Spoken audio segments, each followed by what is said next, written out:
Tak, botol air aku tu kau bagi balik boleh? Ini dia tertinggal kat rumah kau, tak ada jadi hak bilik aku lah. Ni nenek kau punya hak. Kau ni, kau tahu tak aku punya barang macam ni kan? Aku tahu. Kau tahu kan barang aku bila dah ada tahap macam mana kan? Aku tahu. Memang kau lebih power. Ah. Aku dengar. Tapi bak fikir kau sayur je. Kau cakap apa? Ha. Kau cakap apa dengan aku? Kau cakap apa dengan aku ni? Stop. Besok free kau datang dengan saya, kau kokak kepala dia. Kat mana? Dekat akaun aku Takkan dekat rumah nenek kau pula. Jangan buat lawak weh, aku tengah serius. Kau tengah serius, aku tak boleh nak potong kau. Kak. Abang kakak, saya buat lawak. Kak. Abang kakak, gelak. Saya buat lawak. Tahu pada buat lawak dah belagak. Aziz, boleh saya tanya tak? Macam mana Kau boleh jadi lawak macam kau ni? pasal menganjing macam aku selalu buat menganjing kau, ha? Weh, macam mana Zaid ni pandai buat lawak bodoh sekarang? Kau perasan? Dia bagi baju semua dah tadi. Lepas tu dia bagi penampak kat muka kau tak? Baju tak tahu lagi lah, bonsok. Tengah masih on the way lagi, diorang tengah jahit. Ada masalah dekat kilang. Tak ada, kau jangan buat lawak.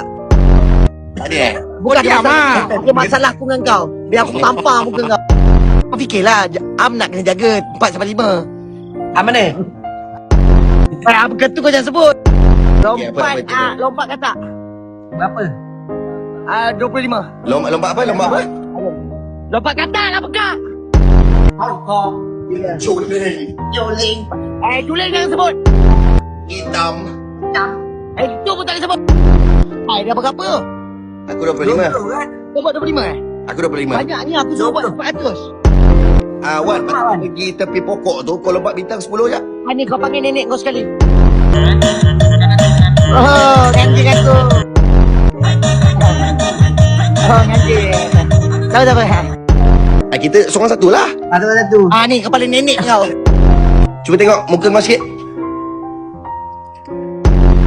Yen, kita suruh dia jadi kambing lah. Tapi kambing gurung breakdance. Boleh? Tapi kau tak boleh berdiri. Kau kena duduk macam kambing. Go. Tiburkan kami, jadi kambing.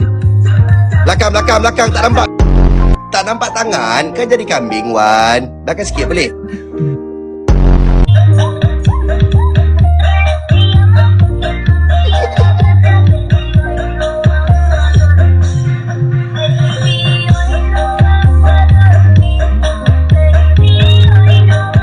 Sikit lagi.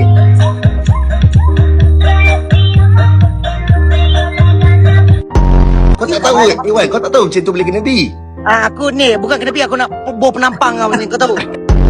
Sekali pandang tengok dia ni macam doyok kan? Sekali pandang. Kak. Kakak juling